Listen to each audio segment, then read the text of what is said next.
स्वागत है आप सबका। पिछले वीडियो में हम लोग पढ़ रहे थे संधि और संधि के प्रकार। इन सारी चीज़ों के बारे में हम लोग अच्छे से जाना कि संधि क्या है, किस प्रकार वो मिलता है, किस प्रकार उसका विच्छेद किया जाता है। उसके साथ साथ हम लोगों ने संयोग पर भी चर्चा किया और समास को भी जाना। फिर हमने जाना कि संधि के कितने प्रकार हैं, तो पढ़ा हमने 3 प्रकार है, एक स्वर संधि, व्यंजन संधि और विसर्ग संधि। उसके बाद फिर हम लोगों ने पढ़ा कि स्वर संधि के 5 भेद हैं हिंदी में, और यहाँ हम हिंदी का ही चर्चा कर रहे हैं। पहला तो दीर्घ संधि, उसके बाद गुण संधि और वृद्धि संधि, यण संधि, अयाद संधि। इस वीडियो में इन्हीं संधि को हम एक एक करके क्रम से जानेंगे और नियम के तहत जानेंगे। सारे उसमें क्या क्या नियम है, क्या क्या रूल है। तो पहले हम जानते हैं कि दीर्घ संधि। दीर्घ संधि क्या कहता है, इसका परिभाषा है या नियम क्या कह रहा है, इसका नियम जान लीजिए। इसका जो नियम है परिभाषा में जो बताया गया है, ये कह रहा है दीर्घ संधि का नियम है। ये दीर्घ संधि का नियम क्या कह रहा है, जब हर्ष दीर्घ, हर्ष हो या दीर्घ हो, हर्ष आ ई उ और री के बाद उस समान स्वर आए तो दोनों मिलकर दीर्घ स्वर का निर्माण करते हैं। अब इसको जानिएगा किस प्रकार से। जैसे ये कह रहा है कि हर्ष आए या दीर्घ आए, उसके बाद समान स्वर आए, यानी हर्ष आए या दीर्घ आ आए, तो फिर किसका निर्माण करेगा, दीर्घ आ का निर्माण करेगा। दूसरा क्या कह रहा, हर्ष ई आए या दीर्घ ई आए, उसके बाद समान स्वर आए, यानी इसके बाद हर्ष ई आए या दीर्घ ई आए, तो निर्माण किसका होगा, दीर्घ ई का होगा। फिर कह रहा है कि हर्ष उ आए या दीर्घ उ आए, उसके बाद समान स्वर आए। समान स्वर का मतलब होता है कि वही वर्ड, तो हर्ष उ आए या दीर्घ उ आए, लेकिन निर्माण किसका होगा, दीर्घ उ का होगा। फिर कह रहा है कि री यानी हर्ष री आए या दीर्घ री आए, दीर्घ री आए, उसके बाद फिर हर्ष री आए या दीर्घ री आए, लेकिन निर्माण क्या करेगा, यह दीर्घ री का ही करेगा। अब हमको एक एक करके जानना है कि किस प्रकार से इसका यानी दीर्घ आ का निर्माण होगा। इसके भी 4 तरीके से होते हैं। कैसे होते हैं अभी देखिएगा। जैसे आ के बाद यदि आ आता है, यानी हर्ष आ के बाद हर्ष आएगा, ऊपर से जान लेते हैं इसको। अब हम स्वर संधि के एक एक नियम के बारे में जानेंगे कि कैसे वो जो अभी हम पढ़े हैं कि दीर्घ आ और दीर्घ ई और दीर्घ उ और री का निर्माण हो रहा है, उसको किस प्रकार से जानेंगे। तो पहले हम आ को जानेंगे, दीर्घ आ का निर्माण किस प्रकार से हो रहा है इसको जानेंगे। तो ये जो दीर्घ है ये 4 प्रकार से मिलेगा। इसे जो ये बताया गया है कि नियम में कि चाहे हर्ष आए या दीर्घ आए, उसके बाद समान वर्ण आए, यानी हर्ष आए या दीर्घ आए, तो दीर्घ आ का ही निर्माण करेगा। तो वो 4 प्रकार से करेगा। पहला करेगा हर्ष आए, उसके बाद हर्ष आए तो भी दीर्घ आ का निर्माण होगा, या आगे दीर्घ आ रहे और उसके बाद हर्ष आ रहे तो भी दीर्घ आ का निर्माण करेगा। उसके बाद अगला प्रकार रहेगा कि चाहे आगे वाला वर्ण हर्ष आ रहे उसके बाद दीर्घ आ रहे तो भी ये दीर्घ आ का ही निर्माण करेगा, और दोनों तरफ अगर दीर्घ आ है तो भी दीर्घ आ का निर्माण करेगा। किस प्रकार से करेगा इसको हम इन उदाहरण के माध्यम से जानेंगे। जैसे शब्द है युग प्लस अंतर, अब यहाँ किस प्रकार से आ और हरस्व मिलकर दीर्घ आ निर्माण करेगा। इन शब्द तो बहुत सारे हैं, लेकिन हम दो दो उदाहरण दिए हैं क्योंकि सारे वर्ड पढ़ाने हैं, सारे नियम रूल पढ़ाने हैं, तो वीडियो बहुत बड़ा हो जाता है, इसलिए दो दो वर्ड को लिए हैं। तो देखिए जैसे यहाँ पर ना जब हम वो युग लिखते हैं, अगर हलंत नहीं लगा है तो जो हमारा हरस्व आ है तो हम मानते हैं कि इसी में है, क्योंकि हरस्व आ में कोई मात्रा नहीं होता। तो हम इसको निकालने के लिए क्या करते हैं, जो युग है इसके नीचे हलंत लगा देते हैं और यहाँ पे ये आ निकल आता है, हरस्व आ निकल आता है। और इसके बाद ये आ यहाँ आ गया, दोनों मिलकर अब हम यहाँ जो टुकड़ा इसका बचा है, जो इसका भाग बचा हुआ, यहाँ पर हम उतार लेते हैं, यहाँ पर इसको उतार लेते हैं और ये दोनों मिलकर दीर्घ आ का निर्माण कर देता है। हम लोगों ने दीर्घ स्वर संधि पढ़ते समय वहां पर वर्णमाला में इसको पढ़ चुके हैं, इसीलिए जब वर्ड पढ़ते हैं उसके जस्ट बाद हम लोग संधि पढ़ते हैं, जिससे शब्द चीजें अच्छे से समझ में आ जाए। तो जब ये दीर्घ आ हो गया तो यहाँ पर युग को लिखेंगे और हलंत लगा देंगे और यहाँ पर अंतर का जो इसका बचा हुआ अंश है उसको उतार लेते हैं। और हम जो नियम हम लोग अभी पढ़े हैं संधि बनाने का नियम, उसमें पढ़े थे कि जो आगे वाला शब्द होता है, जो ये नया परिवर्तन होकर वर्ण मिलता है, वो आगे हिस जुड़ता है। तो आगे जब हम लिखेंगे तो यहाँ लिखेंगे युगा, और युगा यानी आ का मात्रा इस पे लग चुका है।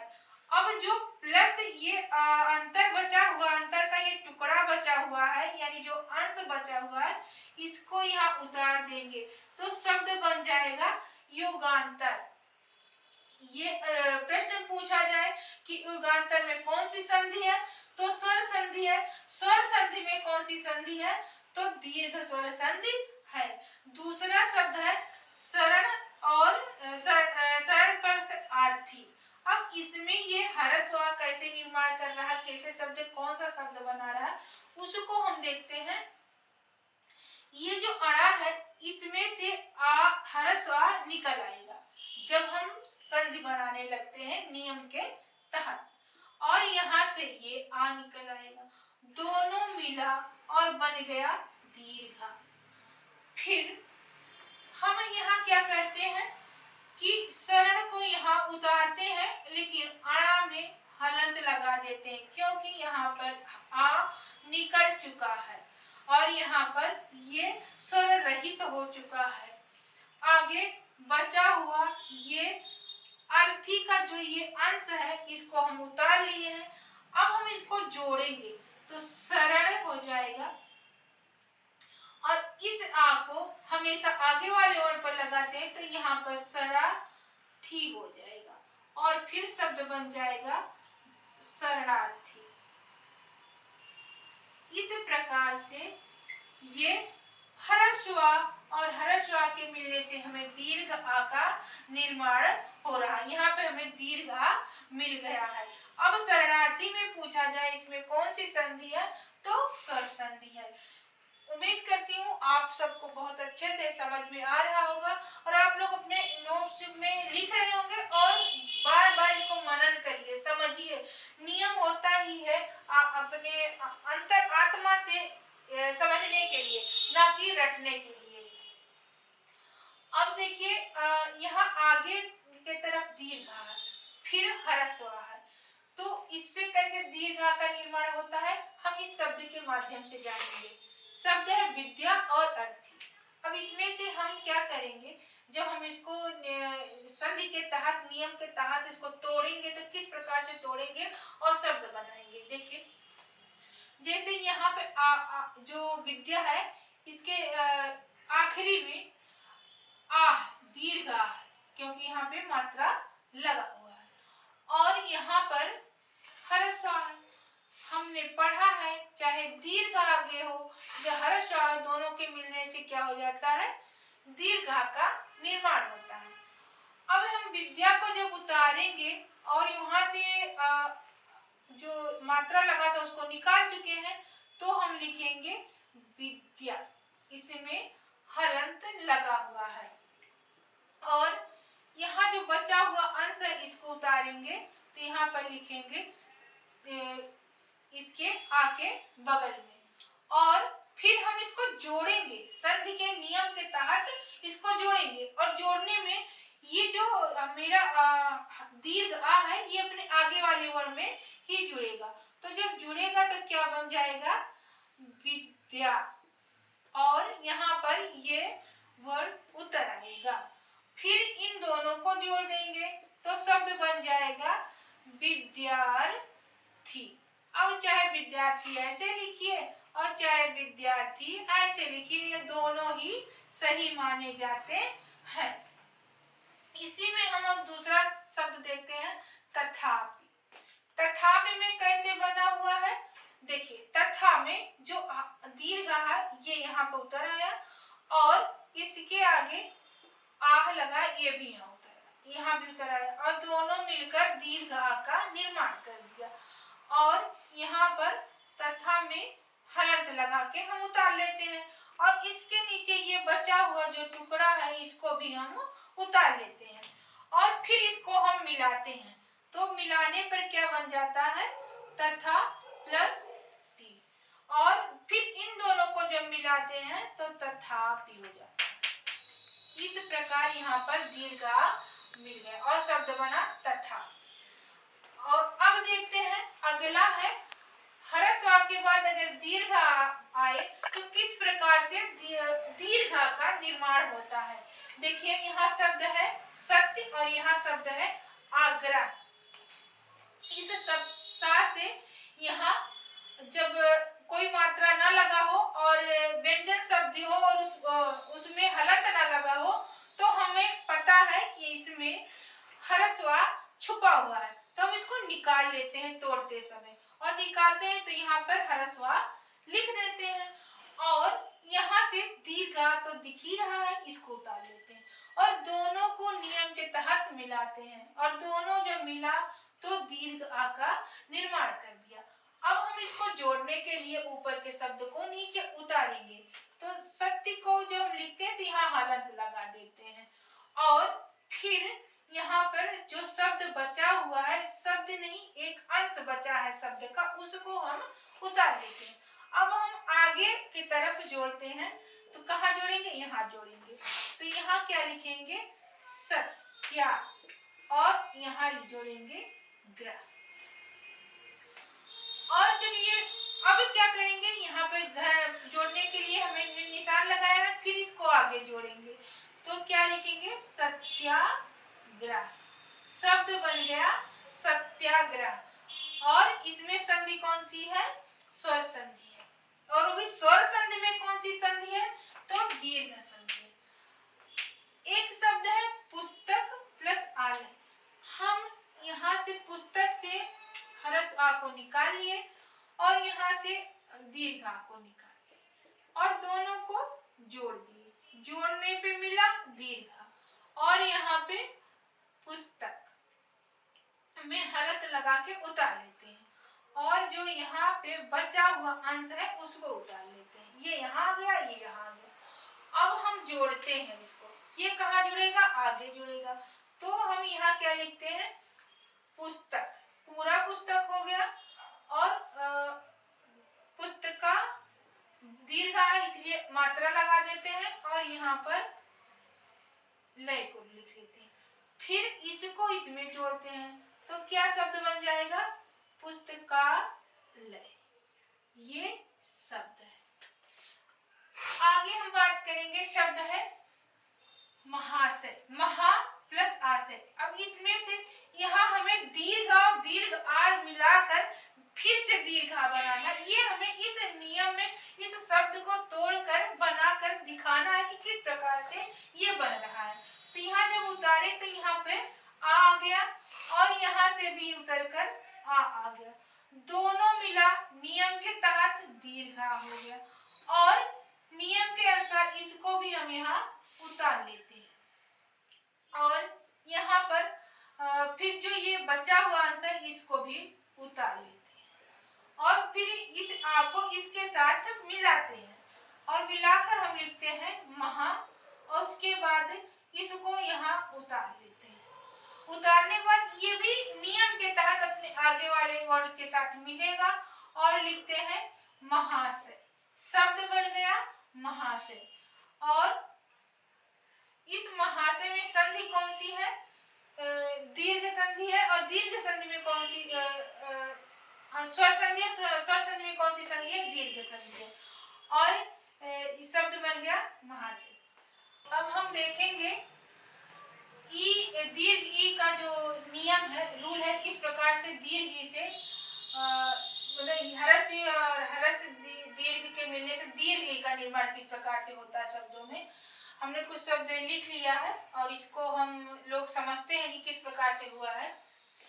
देखिए, इसको भी जैसे अभी आ का हम लोग पीछे पढ़े हैं, उसी तरीके से 4 प्रकार से दीर्घ आ का निर्माण होता है। किस प्रकार से? जब हरस ई के बाद हरस ई आए तो भी दीर्घ ई का निर्माण होता है, और हरस ई के बाद दीर्घ ई आए तो भी दीर्घ ई का निर्माण होगा, और दीर्घ ई के बाद हरस ई आए तो भी दीर्घ ई का निर्माण होगा, और दीर्घ ई के बाद दीर्घ ई आए तो भी दीर्घ ई का ही निर्माण होगा।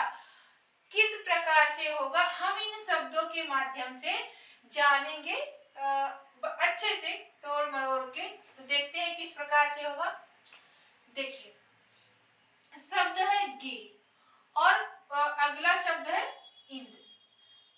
तो कैसे बनेगा?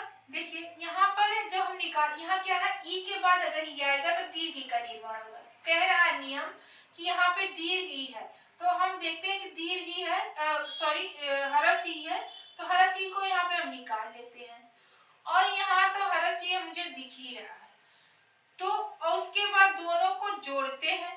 हमने वर्णमाला पढ़ते समय पढ़ा है कि दीर्घ ई, क्योंकि ये मूल शब्द है, जो दीर्घ ई है ये मूल शब्द है, और जो मूल शब्द से मिलता है तो दीर्घ का निर्माण करता है। ये पीछे पढ़ चुके हैं। जो ना पढ़े हो, पीछे जाके समझने के लिए आपको वर्णमाला देखना चाहिए और समझना चाहिए। जब आप वर्ड आपको अच्छे समझ में आ जाएगा तो संधि समझने बहुत ही आसानी होगी। तो देखते हैं यहाँ पर दीर्घ ई का निर्माण हो गया, यानी हरस ई है, मूल ई है यहाँ पर, तो दीर्घ ई हमको मिल गया। फिर जो यहाँ पे शब्द बचा हुआ है उसको हम उतार लेंगे। तो शब्द क्या बचा था? गिर। गिर, क्योंकि यहाँ पे हलंत लगा है, क्योंकि हम यहाँ से ई निकाले हुए हैं। और यहाँ पे जो शब्द बचा है वो क्या बचा है? ये उसका इंद्र के शब्द का एक टुकड़ा बचा हुआ है, एक अंश बचा हुआ, जिसे हम यहाँ पर उतार लिए हैं। अब नियम क्या कहता है कि जो नया वर्ड निर्मित होगा, जो नया वर्ड बनेगा, वो अपने आगे वाले वर्ड पर ही जुड़ेगा। तो हम इसको जोड़ भी लेते हैं। किस प्रकार से जोड़ते हैं कि इसी पर जोड़ेंगे, और जोड़ने के बाद फिर यहाँ पर हम इस टुकड़े को भी जो नीचे उतार लेते हैं। और ये कह रहा है कि जब जुड़ेगा, इसे दीर्घ जुड़ रहा है तो इसलिए यहाँ पर गिर जुड़ेगा, और यहाँ पर ये जुड़ेगा, एक टुकड़ा उतरता चला जाएगा। अब ये भी अपने आगे वाले अपने शब्द वर्ड के साथ जुड़ेगा। तो यहाँ कैसे जोड़ेंगे? गिरी तो है, और इसी में हम इस टुकड़े को भी जोड़ देते हैं, और शब्द बन जाता है गिरींद्र। ये कौन सा शब्द बना? गिरींद्र। तो गिरींद्र में कौन सी संधि है? दीर्घ संधि है, और दीर्घ संधि किसके अंतर्गत आता है? स्वर संधि के अंतर्गत आता है। अब अगला है कि हरस ई के बाद अगर दीर्घ ई आता है तो किस प्रकार से दीर्घ ई का निर्माण होता है। तो यहाँ देखिए मुनि है शब्द और ईस है, तो मुनि में जो शब्द है वो क्या है? हरस ई है, तो हम इसको हरस ई को यहाँ उतार लेते हैं, और यहाँ से ये दीर्घ ई उतर आता है। दोनों मिलकर यहाँ पर हरस ई है और यहाँ पर दीर्घ ई, दोनों मिलकर एक दीर्घ ई का निर्माण करते हैं। अब हम यहाँ जो बचा हुआ इसके शब्द का जो अंश बचा है उसको हम उतारते हैं, तो यहाँ ई निकलने के बाद क्या बनता है, माँ बचता है और ना में हलंत लगा हुआ है, और यहाँ क्या बचता है, सिर्फ सा बचा, उसको भी हम उतार लेते। अब हम यहाँ जोड़ते हैं, तो नियम कहता है कि जो दीर्घ ई है वो अपने आगे वाले वर्ण पर जुड़ेगा और जुड़कर उसको नवीन रूप प्रदान करेगा, यानी नए रूप में बन जाएगा। जो यहाँ पर हर्ष जो है वो विच्छेद करने पर जो हर्ष जो है वो यहाँ जुड़ने पर क्या हो जाएगा, दीर्घ हो जाएगा।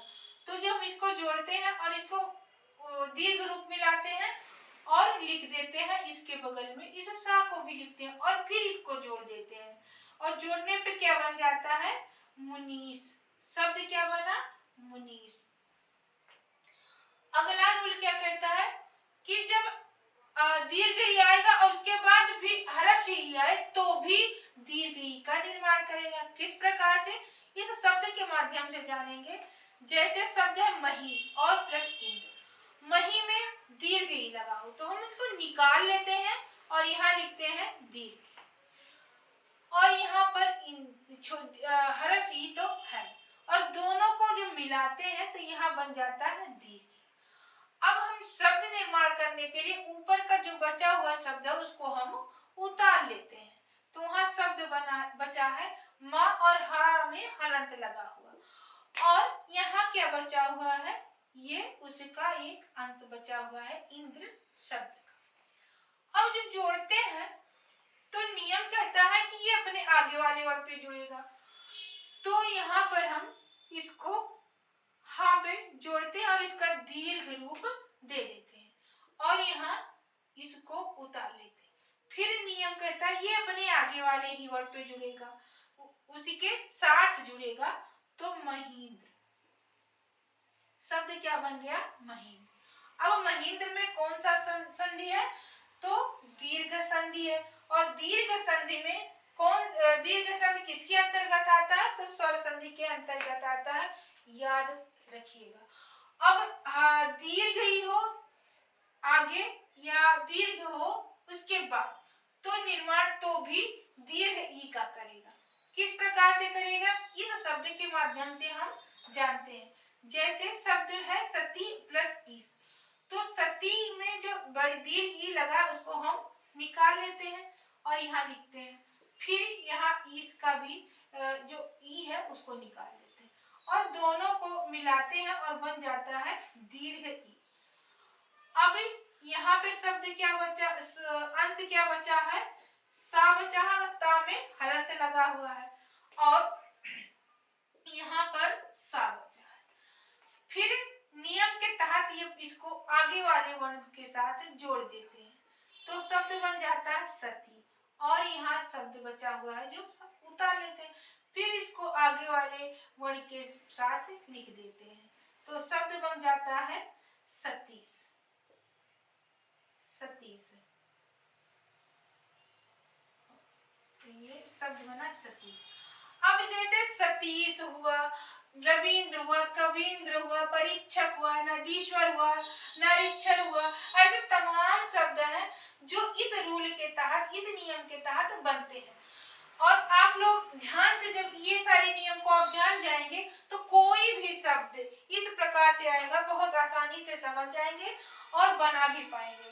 इन सारी चीजों को आप पढ़ते रहिए, जहाँ भी जो भी चीज आपको सबको समझ में नहीं आता है वो कमेंट बॉक्स में लिखते रहिए, और जिससे हम उसको नेक्स्ट वीडियो में उसको फिर से समझाने की कोशिश करेंगे।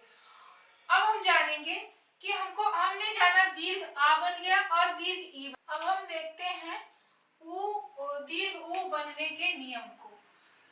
ये क्या कह रहा है कि दीर्घ हरस ऊ हो या दीर्घ हो, उसके बाद हरस ऊ आए या दीर्घ ऊ आए तो दीर्घ ऊ का निर्माण होता है। ये भी 4 प्रकार से होता है। कैसे, शब्द में आगे हरस्वर है या बाद में हरस्वर है तो भी क्या बनेगा, दीर्घ ऊ बनेगा। आगे हरस्वर है और फिर दीर्घ ऊ रहे तो भी दीर्घ ऊ बनेगा, और दीर्घ ऊ के बाद हरस उ आए तो भी दीर्घ उ का निर्माण होगा, और दीर्घ उ के बाद दीर्घ उ आए तो भी दीर्घ उ का निर्माण होगा। हमने यहाँ कुछ शब्द लिए हैं जिसको बनाकर हम इसी नियम के तहत बनाएंगे और जानेंगे किस प्रकार से बनता है। अब यहाँ देखिए शब्द है भानु प्लस उदय। ये भानु में जो मात्रा लगा है किसका लगा है, हर्ष उ का लगा है, हम उसे निकाल लेते हैं वहां से। उसके बाद इस उ को उतार लेते हैं और नियम कहता है दोनों को मिलाइए और मिलाने पर क्या बन जाता है, दीर्घ उ बन जाता है। और बाकी ये जो यहाँ ऊपर अंश बचा है शब्द का उसको हम उतार लेते हैं, और उतारने के बाद कैसे लिखते हैं, भा लिखते हैं, भा ना पे हलंत लगा लेते हैं, और इसके बगल में जो ये वर्ड बचा है इसका टुकड़ा या अंश उसको भी उतार लेते हैं, और नियम के तहत जो ये मात्रा है वो अपने आगे वाले वर्ण पर लगेगा। तो हम फिर लिखते हैं भान, ये जब मात्रा लगेगा तो नियम बताया कि दीर्घ उ बनाया तो यहाँ पे भान हो जाएगा और प्लस क्या हो जाएगा, यहाँ पर दय हो जाएगा, और फिर जब जोड़ते हैं तो क्या हो जाएगा, भानुदय। ये नया शब्द बनकर तैयार हो गया इस नियम के तहत। अगला शब्द है लघु प्लस उर्मी। इसमें कैसे दीर्घ उ बनेगा और कौन सा शब्द बनेगा इसको हम लोग जानते हैं। जैसे यहाँ से हमने निकाला तो आया शब्द निकल के आया हरस उ, और यहाँ तो दीर्घ उ दिख रहा है उसको उतार लेते हैं, दोनों को मिलाते हैं तो दीर्घ उ का निर्माण हो जाता है। ये नियम के तहत बन गया। अब हम यहाँ जो शब्द बचा है उसे उतार लेते हैं हलंत के साथ, और उसके बाद यहाँ जो शब्द बचा है उसे भी हम उसी प्रकार ठीक उतार लेते हैं, और फिर इसे नियम के तहत इसमें जोड़ते हैं कि जोड़ने के बाद कौन सा शब्द बनेगा देखते हैं। तो इसमें जब जोड़े और जोड़ने पर ये दीर्घ रूप लेता है, दीर्घ रूप लेता है, इसके हरस उ जो है दीर्घ रूप ले लेता है, और फिर इसको यहाँ पर लिख देते हैं, और फिर अगले चरण में हम इसको इसमें जोड़ते हैं तो शब्द बन के आता है लघुर्मी। शब्द कौन सा बना, लघुर्मी। तो लघुर्मी में कौन सी संधि है, दीर्घ संधि है, और दीर्घ संधि किसके अंतर्गत आता है, स्वर संधि के अंतर्गत आता है। अब हम देखेंगे दीर्घ उ के बाद हरस उ के नियम को कि किस प्रकार से ये दीर्घ उ बनाता है। तो पहले देखिए यहाँ पे दीर्घ उ लगा हुआ, इसको हम निकालते हैं और निकाल कर यहाँ लिख लेते हैं, फिर इस उ को हम यहाँ उतार लेते हैं और यहाँ पर भी इसको लिख लेते हैं, और इस दोनों को हम जोड़ते हैं। जोड़ने पे नियम के तहत यहाँ पर दीर्घ उ बन गया, और बचे हुए शब्द को हम यहाँ उतार लेते हैं। उतारने पर हम कैसे लिखते हैं, हलंत लगा के उतारते हैं, और यहाँ पर बचे हुए शब्द को वंश को उतार लेते हैं जो शब्द का अंश बचा हुआ है। नियम कहता है आगे वाले वर्ग पर ये अपना रूप ये जुड़ेगा और उसका रूप परिवर्तन करेगा। तो जुड़ने पर क्या बन गया, बधु, और यहाँ पर शब्द क्या बचा है उसको हम यहाँ पर उतार लेते हैं। उतारने के बाद फिर आगे वाले चरण में या आगे वाले स्टेप में इसको हम जोड़ लेते हैं। शब्द क्या बनता है, बधुत्सव, बधुत्सव। अब यहाँ कौन सी संधि है, तो यहाँ पर दीर्घ संधि है। इस प्रकार हमें दीर्घ उ के बाद जो हरस उ आया, और इस प्रकार हमें दीर्घ उ का निर्माण करके एक नया शब्द बना लिया है। अब देखते हैं कि दीर्घ उ के बाद जब दीर्घ उ आता है तो किस प्रकार से दीर्घ उ का निर्माण करता है, हम इस शब्द के माध्यम से जानते हैं। यहाँ भू, भू का अर्थ होता है पृथ्वी, तो यहाँ से हमने इसको निकाल लिया और यहाँ पे हमने लिखा दीर्घ, और यहाँ से ये दीर्घ उतर कर आया तो यहाँ भी हो गया दीर्घ, और दोनों को जोड़ते हैं, जोड़ने पर यहाँ बन जाता है दीर्घ। दीर्घ दीर्घ जुड़ेगा तो भी दीर्घ निर्माण होगा। अब इसमें जो शब्द बचा हुआ है इसमें हलंत लगा के उतार लेते हैं, और यहाँ जो शब्द बना है इसको भी हम उतार लेते हैं। फिर इसको आगे वाले शब्द के वर्ड के साथ हम जोड़ देते हैं तो जुड़ गया और बन गया भू, और इसको भी हम लोग यहाँ पर उतार लेते हैं, और फिर दोनों को जब जोड़ते हैं तो शब्द बन जाता है भूर्जा। भूर्जा का अर्थ होता है भू का ऊर्जा यानी ताकत जो भी है।